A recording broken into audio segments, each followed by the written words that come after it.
बाज और बिल्ली की कहानी। एक जंगल में एक बड़ा सा बरगद का पेड़ था। उस पेड़ के छाल में एक बूढ़ा बाज रहता था। वह बाज अंधा था। इसके कारण वह कहीं बाहर नहीं जा पाता। उस पेड़ पे बहुत सारे पंछी भी घोंसला बनाकर अपने बच्चों के साथ रहते थे। वह पंछियां पूरा दिन भोजन ढूंढने में लग जाते। यह बूढ़ा बाज पंछियों के बाहर जाने पर उनकी बच्चों को अच्छी अच्छी कहानियां बोलते हुए ध्यान रखता।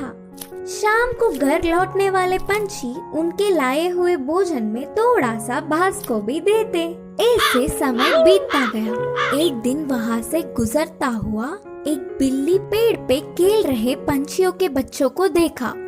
आहा, बच्चे बहुत नरम हैं। इनका मांस तो बहुत ही अच्छा होगा। इतने स्वादिष्ट खाने को मैं अपने सामने रखकर पूरा जंगल घूमता रहा। सोचकर उन्हें खाने उस पेड़ पर चढ़ गया। उस बिल्ली को देख सारे पंछियों के बच्चे डर के चिल्लाने लगे। वह आवाजें सुनकर बाज शाल से बाहर आकर कौन है वो करके गुस्से में चिल्लाया।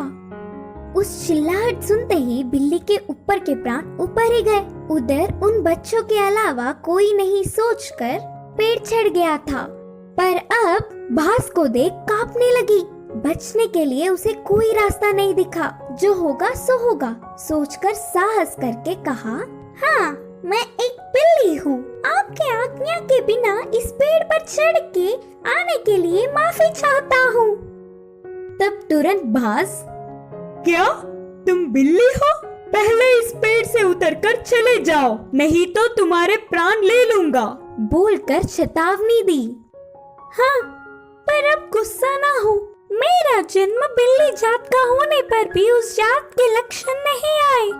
मैं मांस नहीं खाता, ऊपर से ब्राह्मण हूँ। इस जंगल के पंछी जानवर तुम सब बहुत ही अच्छे हैं करके तुम्हारे लिए अच्छा ही सुनकर तुमसे दोस्ती करने के लिए आया हूँ। बिल्ली ने बहुत ही होशियारी से कहा।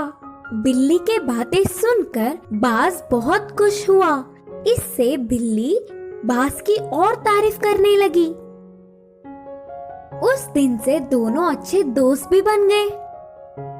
तब से हर दिन वह बिल्ली पंछियों के ना होने के समय पर बाज के पास आकर 1 घंटा बातें करके चली जाती। बिल्ली के मीठे मीठे बातों से पंछियों के बच्चे उससे अच्छे से मिल गए। ऐसे कुछ दिन बीत गए। फिर मौका देख हाथ आए हुए हर एक बच्चे को खाना शुरू कर दिया। बिल्ली खाने के बाद बिना किसी को दिखे उन बच्चों के हड्डियों को बाज के रहने वाले छाल में फेंक दिया।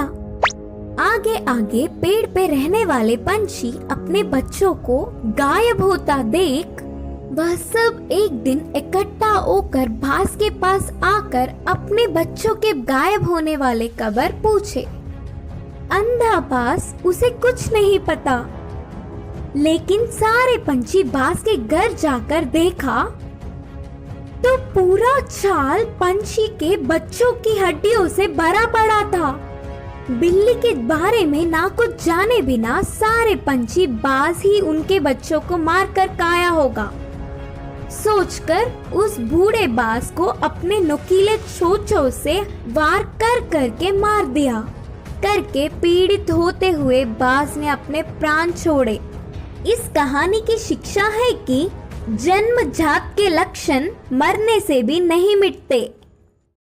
कुएं में हीरे का कंगन। एक गांव में रामू नाम का एक लड़का रहा करता था। एक दिन जब उसकी माँ घर साफ कर रही थी तब उसे एक पुराने जमाने का सोने का कड़ा मिला। वो उसे अपने हाथ में लेकर कहने लगा, माँ, मुझे ये कड़ा एक दिन के लिए पहनने को दो ना। बेटे की इस ख्वाहिश को देखकर माँ ने कहा, ठीक है बेटा, पहन लो, लेकिन याद रखना कोई साधारण कड़ा नहीं है ये तो सोने का कड़ा है। आज इसे पहन लो और कल तुम्हारे पिता को बिना बताए हम इसे वापस अलमारी में रख देंगे। जैसे ही इसकी माँ ने कहा वो तुरंत कड़े को पहन के सारा गांव घूमने लगा। रात में भी उसने उस कड़े को खुद से दूर नहीं किया और अपने पास ही रखकर सुकून से सो गया। उस रात उसके गांव में चोर घुस आए और जिसके घर से उन्हें जो कुछ मिलता था, जैसे पैसे, जेवर, सोना, सब उठाकर ले जाते थे। सुबह जब उसके गांव वालों को पता चला कि उनकी सभी मूल्य चीजें चोरी हो चुकी हैं, वो सब शोर मचाने लगे। कितना ढूंढने पर भी चोर का पता नहीं चला। रामू की वजह से उसके पुरखों का सोने का कड़ा चोरी हो चुका था। ये सुनकर उसके पिताजी को बहुत गुस्सा आया और वो डांटने और मारने लगे। कुछ देर बाद उसने कहा, वो कोई खिलौना नहीं था जो तुमने खो दिया, वो मेरे पुरखों की निशानी थी। अब दोबारा मुझे अपनी सूरत नहीं दिखाना, निकल जाओ यहाँ से। बेटे को कड़ा देने के लिए वो अब अपनी पत्नी को भी डांटने लगा। वहीं रामू अपने पिता से मार खाकर बहुत दुखी होकर घर से रोते रोते निकल गया। पास के बगीचे में जाकर एक बड़े पेड़ के नीचे रोता हुआ वो बैठ गया। वहीं पेड़ के नीचे जो चोर ने उसका कड़ा चुराया था, वो चोरी किया हुआ सामान वहां बंटवारा कर रहे थे। वो दोनों चोर जोर जोर से बात कर रहे थे। ये सुनकर रामू को पता चल गया कि वो वही चोर है। वो धीरे से वहां से उठा और कुएं के पास जाकर कुएं में देखकर रोने लगा और कहने लगा कि उसके हीरों का कड़ा कुएं में गिर गया है। उसके रोने की आवाज सुनकर चोर उसके पास आए और रामू से पूछने लगे कि वो क्यों रो रहा है। रामू ने जवाब दिया, मेरे दादा बहुत बड़े पंडित थे और उन्होंने एक जमींदार के पास पूजा की थी, तो उन्होंने उन्हें तोहफे में एक हीरो से भरा हुआ सोने का कड़ा दिया था। वो कड़ा मैं मेरे घर वालों को बिना बताए पहन कर आ गया था और यहाँ आकर खेल रहा था और अचानक मेरे हाथ से वो कड़ा फिसल कर गिर गया था। जब मैं उस कड़े को हाथ लगाता था तब भी वो मुझे डांटते थे और अगर मैं उन्हें बताऊंगा कि मेरे हाथ से वो कुएं में गिर गया तो वो मुझे मार देंगे। हीरो का कड़ा कुएं में है सुनकर ही वो दोनों लड़ने लगे कि कौन कुएं में जाकर कड़ा लाएगा। दोनों अपने हाथ में रखे सामान को जमीन पर रखकर एक साथ कुएं में कूद गए। जैसे ही रामू ने ये देखा, वो तुरंत पैसे और जेवर लेकर भागकर गांव वापस आ गया। आकर गांव के बड़ों को उन चोरों के बारे में बताया। तब सब गांव वाले कुएं के पास आए और उन दोनों चोरों को पकड़कर मारा और उन्हें बहुत अच्छा सबक सिखाया। सबके जेवर और पैसे उन्हें वापस मिल गए। रामू और उसके परिवार को उनका पुश्तैनी कड़ा वापस भी मिल गया था और रामू की होशियारी की वजह से रामू को खूब शाबाशी भी मिली। इस कहानी से हमें ये शिक्षा मिलती है कि समय पर चतुराई दिखाने से मुश्किल समस्या भी टल सकती है। पछताने वाला मोर। एक जंगल में कौवा पंछी बहुत अच्छे मित्र थे। वे एक दूसरों की मुश्किलों में मदद करते थे। एक दिन कौवा पंछी के रहने वाली जगह पर बचाओ बचाओ मित्र बचाओ बोलते हुए कांपता एक मोर उनके पास भागते हुए आया। क्या हुआ मित्र, कहाँ से भागते आ रहे हो? इतने परेशान क्यों हो? मुझ पर शिकारी की नजर पड़ी, वह मेरे पीछे पड़ता आ रहा है तो बचने के लिए भागता हुआ रास्ता भूलकर तुम्हारे सामने आई। अब तुम्हें ही मुझे बचाना होगा। अच्छा ठीक है यार, पंछी ने कहा। कौवा पंछी ने उस मोर का साथ दिया। फिर से वापस जाने के लिए रास्ता भूलने के कारण कौवा पंछी के साथ वहीं रहते हुए मोर अच्छी मित्र बन गई। उनकी मित्रता कुछ दिन अच्छा था। कौवा पंछी के बीच के मित्रता ना सह पाते हुए मोर जलने लगी।